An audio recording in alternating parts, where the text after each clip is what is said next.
Captain Titus. The Orcs have massacred the Forge World's forces. And they have taken the planetary defense warehouse. Clever of the damned Orcs. Hi everyone, it's Gabe from CGRundertow. Warhammer 40,000 has always been a series that has seemed to have fans as dedicated to it as fans of shows like Firefly and Doctor Who. I've heard stories of entire garages covered with stuff for the game, and it's safe to say that the series has generally been considered hardcore.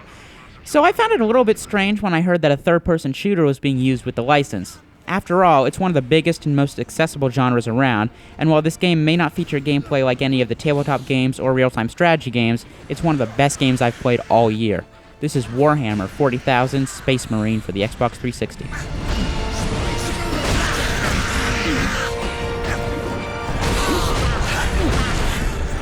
Warhammer 40,000 Space Marine features a story that really drops you right into the action.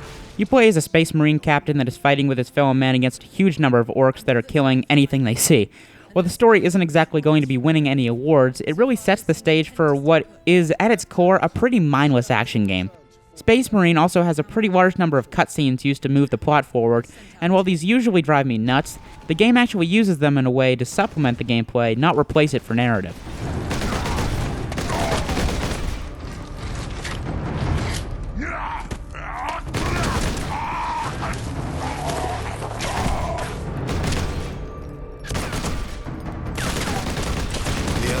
Gameplay in Space Marine is a hybrid of action and third-person shooter. Your character has access to awesome guns that can be used to kill piles of orcs, and the control scheme for this feels very similar to Gears of War. When I initially saw footage of the game, I immediately thought of Gears of War actually. However, what separates Space Marine from that game is the melee combat. This game features a beat-em-up style for this part, letting you deliver massive amounts of damage to orcs and using stuns and vicious executions to keep your own health up. In addition, the game features a fury meter that allows you to enter a state where you'll basically be able to kill 30 orcs in a few seconds.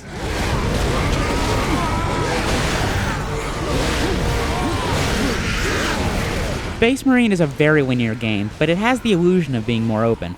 The distance you can see is really impressive, and you'll be able to see a battle on a much larger scale than you'll be fighting.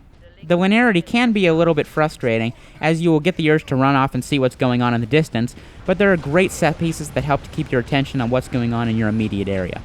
Now, one thing that really bugged me with this game has nothing to do with the game at all, but the business practices of its creators. The game uses an online passcode, and that's been going on for some time, but what this means is that renting the game is going to leave you without any multiplayer. This isn't limited to games like THQ. EA has been doing it, and it's becoming all too common. If someone bought the game, it means that the money for that game has already been received. If they sell it or give it to a friend, the developers didn't have to give the money back, so why does the new owner of the same disc have to pay for access to part of the disc? Alright, off my soapbox. Visually, Space Marine features graphics that really do look like Gears meets World of Warcraft. Everything looks realistic, but it also has a slightly goofy style to it. It works much better than I expected. Warhammer 40,000 Space Marine is a brilliant game that has gone underappreciated in the wave of AAA titles available this year. We all have a ton of games to play, but take some time to give this one a go.